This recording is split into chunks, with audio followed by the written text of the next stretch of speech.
So this week we're moving on to, or this chapter, chapter 11, we're moving on to the central nervous system.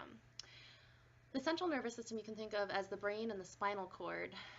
It is made up of three anatomical and functional parts: the cerebrum, the brainstem, and the cerebellum. The cerebrum is the largest and uppermost part of the brain. All of the higher intellectual abilities are controlled here.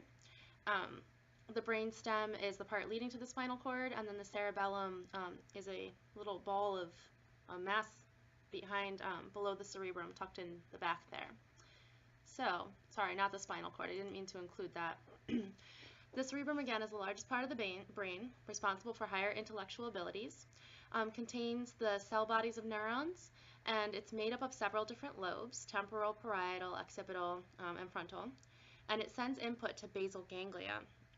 The frontal lobe is responsible for the control of muscle movement, the motor components of speech, abstract thinking, and problem-solving activity. The parietal lobes, or the side lobes, are responsible for sensory sensations of touch, pressure, pain, temperature, and vibration. The temporal lobes, which are right near our temples, are involved in hearing, learning, memory, and language function. And the occipital lobe, which is in the back, is involved in vision.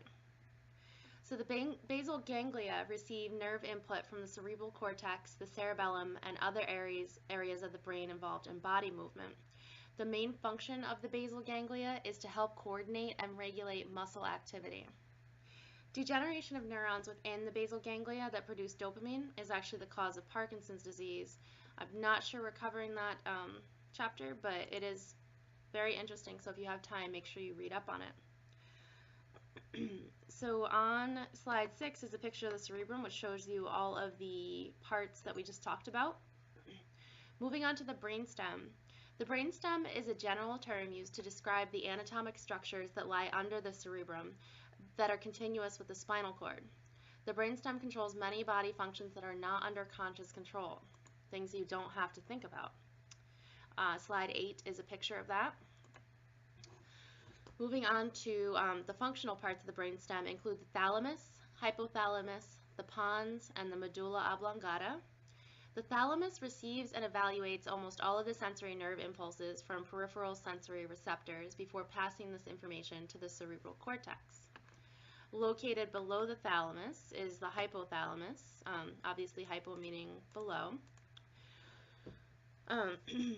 Or it's also called the midbrain. It controls body functions that include temperature, water balance, appetite, sleep, and the autonomic nervous system, which we've already talked about, as well as certain emotional or behavioral responses.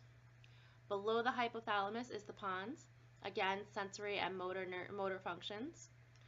And the medulla oblongata has 3 vital centers: cardiac, vasomotor, and respiratory centers. These are all essential for life support, very important part of our central nervous system. The cerebellum lies behind the brainstem and below the cerebrum. It coordinates body movements and maintains body equilibrium. It is divided into left and right hemispheres. And drugs that depress the cerebellum, such as alcohol, usually decrease body coordination and reaction time. So last but not least, the spinal cord. I keep taking it in and out, I'm sorry. So we talked already about the peripheral nervous system. It's all the nerves leading to the spinal cord. The spinal cord itself is actually part of the central nervous system. However, it's an extension of it. It's not as central as, say, everything else that we just went over.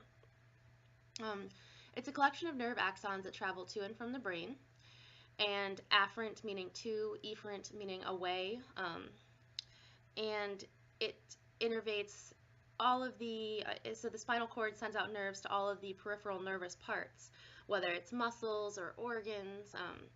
That is sort of the connection to the cerebrum and the cerebellum and all the other stuff we just talked about. Drugs that act on the spinal cord, there aren't many, mainly anesthetics, analgesics, and muscle relaxants, are primarily used to alter pain sensation and reduce the tone and activity of skeletal muscle. So the reticular formation is a network of nerve fibers that travel throughout the brain and spinal cord. It contains 2 types of fibers, excitatory and inhibitory. When the excitatory fibers are stimulated by various stimuli, the degree of alertness increases. So you're alert, you're awake. It prepares the body for a situation that requires action. When there is a lack of external stimuli, the inhibitory fibers become more active, decreasing the activity of the system, as well as decreasing alertness. Last but not least for this chapter, the limbic system. The limbic system refers to a collection of neurons and brain areas that form a specific interconnecting neural pathway. Major components of the limbic system include the hippocampus, the cingulated gyrus, and the amygdala. And the limbic system is involved within the emotional and behavioral responses of the body associated with reward and punishment, sexual behavior, anger or rage, fear, anxiety. So it's very important to mental health.